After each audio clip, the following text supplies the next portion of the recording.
क्या आप जानते हैं पितरों का श्राद्ध क्यों आवश्यक है? और क्या यह जानते हैं कि गीता के 7वें अध्याय का इससे क्या संबंध है? आइए जानते हैं। आप सभी का आपके अपने ही चैनल मानवीय स्किल्स पर स्वागत है। दोस्तों, अगर आपने अभी तक इस चैनल को सब्सक्राइब नहीं किया है तो प्लीज़ सब्सक्राइब कर लें। जीवात्मा का जब मनुष्य के रूप में इस धरती पर जन्म होता है तो उसके ऊपर कुछ ऋण होते हैं, जैसे भूत ऋण, देव ऋण, ऋषि ऋण, मातृ ऋण और पितृ ऋण। भूत ऋण से मनुष्य तब ऋण होता है जब वह पंच तत्वों का संरक्षण करता है, अर्थात जल, वायु, धरती, आकाश, अग्नि आदि का अनुचित दोहन नहीं करता है। देव ऋण चुकाने के लिए मनुष्य को धर्म अनुसार आचरण करना पड़ता है। पूजा, हवन आदि धार्मिक अनुष्ठान पूरे करने पड़ते हैं। ऋषि ऋण को चुकाने के लिए जीवन में प्राप्त की गई शिक्षा और ज्ञान का समुचित उपयोग करना पड़ता है। मातृ ऋण के विषय में शास्त्रों में कहा गया है कि मातृ ऋण से मनुष्य कभी भी उऋण नहीं हो सकता। अब बारी आती है पितृ ऋण की। तो शास्त्रों के अनुसार पितृ ऋण से मुक्ति के लिए मनुष्य का श्राद्ध यानी कि पिंडदान करना आवश्यक है, और इसके लिए वर्ष में एक अवधि निश्चित की गई है। भाद्रपद मास की पूर्णिमा से अश्विन मास की अमावस्या तक 16 दिनों की यह अवधि पितृपक्ष कहलाती है। गरुड़ पुराण के अनुसार जब कोई मनुष्य अपनी भौतिक देह का त्याग कर मृत्यु को प्राप्त होता है तो 13वें दिन उसकी आत्मा अपने परिजनों को छोड़कर वायु रूपी देह धारण कर प्रेत के रूप में आगे की यात्रा पर निकल पड़ती है। यमलोक तक की यह यात्रा उसके लिए बहुत ही कष्टदायी होती है। अपने अपने कर्मों के अनुसार उन्हें स्वर्ग और नरक की प्राप्ति होती है। जब तक जीवात्मा को नया शरीर नहीं मिल जाता तब तक वह पितृलोक में निवास करती है, और जब उसके परिजन उसके नाम से श्राद्ध व पिंडदान करते हैं तो उस जीवात्मा को पितृलोक में भोजन और तृप्ति की प्राप्ति होती है। अग्नि पुराण के अनुसार वह जीवात्मा स्वर्ग में हो या नरक में, उसे उसके परिजनों द्वारा अर्पित पिंड अवश्य मिलते हैं। अब सवाल यह आता है कि साल में एक दिन किए गए श्राद्ध से वर्ष भर पितरों को भोजन कैसे मिलता है? तो धरती का एक वर्ष पितृलोक के एक दिन के बराबर होता है।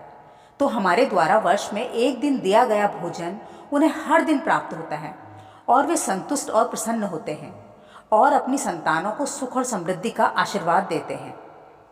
पितृपक्ष में गीता के 7वें अध्याय का पाठ करना क्यों आवश्यक है, आइए जानते हैं। एक बार भगवान शिव से माता पार्वती ने गीता के 7वें अध्याय के महात्म्य के बारे में पूछा तो शिवजी ने कहा, प्रिय, मैं तुम्हें एक कथा सुनाता हूँ। एक बार पाटलिपुत्र नामक राज्य में शंकुकरण नाम का एक ब्राह्मण रहता था। उसने वैश्य वृत्ति का पालन करते हुए व्यापार करके अथाह धन संपदा एकत्रित कर ली। उसने धन कमाने की होड़ में पूजा पाठ, दान दक्षिणा आदि कार्य कभी किए ही नहीं, और न ही अपने पूर्वजों का श्राद्ध किया, न ही कभी किसी गरीब या ब्राह्मण को भोजन कराया। अपने व्यावसायिक संबंधों को प्रगाढ़ करने के लिए वह केवल राजाओं और धनी व्यक्तियों को ही भोज पर बुलाता। व्यवसाय के सिलसिले में वह दूर दूर राज्यों का भ्रमण करता था।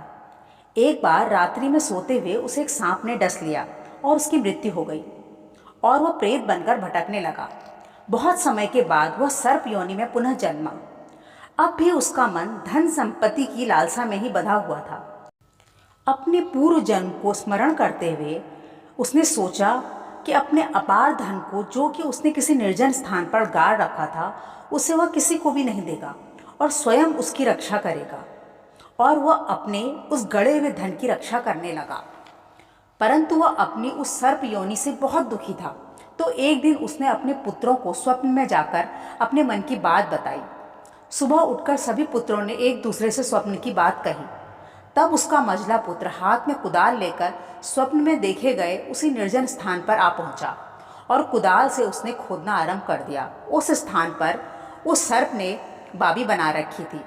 जैसे ही उसने कुदाल से बाबी को तोड़ा तो वह सर्प बाहर निकल आया। बोला, अरे मूर्ख, तू कौन है, यहाँ क्यों आया है? तब उस लड़के ने कहा, पिताजी, मैं आपका पुत्र शिव हूँ, और अपने स्वप्न की बात उन्हें बताई। तो सर्प ने हंसते हुए कहा, यदि तू मेरा पुत्र है तो मुझे सर्प योनि से मुक्ति दिला। पूर्व जन्म में गाड़े हुए इस धन के कारण ही मैं सर्प योनि में जन्मा हूँ। तब पुत्र ने कहा, पिताजी, आप मुझे अपनी मुक्ति का मार्ग बताएं। तो सर्प ने कहा, पुत्र, तुम शास्त्रों के अनुसार मेरा श्राद्ध करो, पिंडदान, तर्पण आदि के बाद ब्राह्मणों को भोजन कराओ तथा भगवत गीता के 7वें अध्याय का पाठ करो। गीता के 7वें अध्याय के पाठ करने से मुझे सर्प योनि से मुक्ति मिल जाएगी। इसके बाद उसके सभी पुत्रों ने शास्त्रों के अनुसार विधि पूर्वक उसका श्राद्ध किया और गीता के 7वें अध्याय का पाठ किया तथा ब्राह्मणों को दान दक्षिणा देकर विदा किया।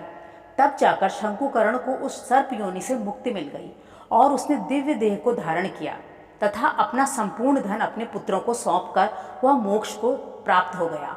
शंकुकर्ण के पुत्रों ने उस अपार धन का सदुपयोग करते हुए कई धर्मशालाएं, मंदिर, कुएं, बावड़े आदि बनवाए और जीवन पर्यंत अपने पिता का श्राद्ध और गीता के 7वें अध्याय का पाठ करते रहे और अंत में इस लोक को त्याग कर मोक्ष को प्राप्त हुए। इस प्रकार भगवान शिव ने माता पार्वती को गीता के 7वें अध्याय का महात्म्य बताते हुए कहा, हे पार्वती, जो भी पितृपक्ष में गीता के 7वें अध्याय का पठन और श्रवण करता है वह अवश्य ही मोक्ष को प्राप्त करता है। तो दोस्तों, प्रत्येक मनुष्य का कर्तव्य है कि वह अपने जीते जी अपने माता पिता की हर तरह से सेवा करे और उनकी मृत्यु के बाद शास्त्रों के अनुसार उनका श्राद्ध करे, पिंडदान करे। तभी वह पितरों द्वारा पाई अपनी इस देह के ऋण से मुक्त हो सकता है। पितृ ऋण से मुक्त व्यक्ति को पितृदोष कभी नहीं लगता। तो कैसी लगी आपको यह जानकारी? अगर अच्छी लगी हो तो हमें कमेंट करके ज़रूर बताएं। धन्यवाद।